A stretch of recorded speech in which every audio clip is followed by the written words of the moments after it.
बुद्धि को देख ले। जब मन बुद्धि को नहीं देख सकता है सूक्ष्म शरीर, तो तुमको प्रमाणित कर सकता है तुम परमात्मा के अंश हो? आज तक है विज्ञान में ताकत? फिर अध्यात्म को आप कैसे ललकार सकते हैं विज्ञान के बल से? अभी अध्यात्म को जानते ही नहीं ना, इसीलिए आप ऐसी बात बोल दिए।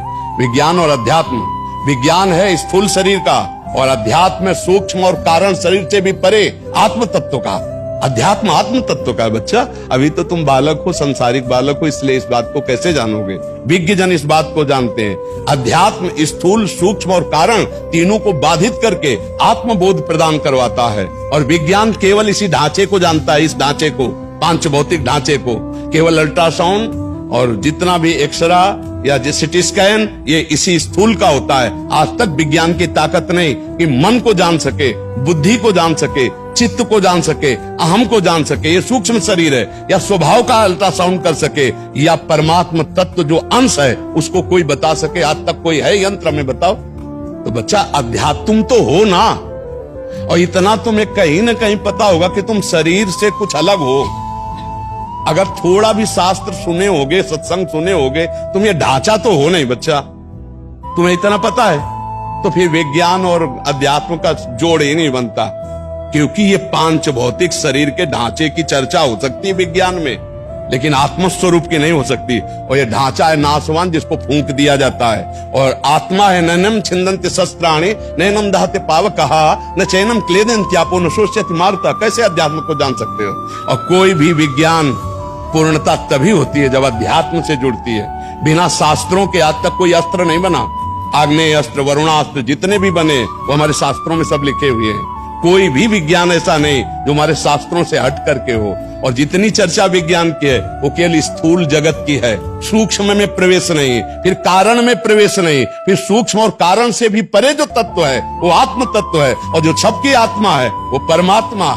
उसका परिचय प्राप्त किया जाता है भजन से, साधना से, ध्यान से, योग से, यंत्रों से नहीं प्राप्त किया जा सकता। समझ पा रहे बच्चा? तो बच्चा जोड़ ही नहीं बनता। तो कुश्ती तो तब हो जब जोड़ हो। अध्यात्म और विज्ञान का कोई जोड़ बनता है बच्चा? आप बताओ हमें। तो फिर उसकी तुलना कैसे कर सकते हो? अध्यात्म और विज्ञान की तुलना ही नहीं हो सकती बच्चा। समझ रहे हो ना?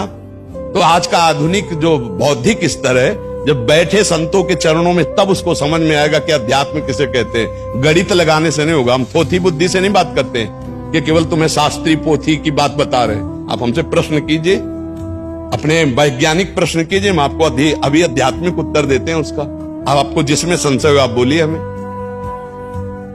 ठीक है, समझ आ गया। समझ आ रहा है। अब क्या करें? पहाड़ के नीचे जाएगा तो बच्चा ऊंट अकेले में सोचता है कि मैं बहुत लंबा हूँ, बहुत बड़ा हूँ। जब पहाड़ के नीचे जाता है तो अपने आप उसको समझ में आ जाता है मैं छोटा हूँ। अध्यात्म को बच्चा समझने के लिए किसी अध्यात्म के डॉक्टर से मिलना होगा, तभी समझ पाओगे। अध्यात्म वैज्ञानिक को जो बुद्धि देता है, वैज्ञानिक को भी, वो ब्रह्मा है। और जो ब्रह्मा को भी बुद्धि देता है वो है अध्यात्म का स्वामी भगवान, जिसके आगे ब्रह्मा की भी बुद्धि काम नहीं करती बच्चा। हम लोग उन्हीं के दास हैं। तो अध्यात्म कोई ये कल्पना नहीं है, अध्यात्म कोई अंधविश्वास नहीं है।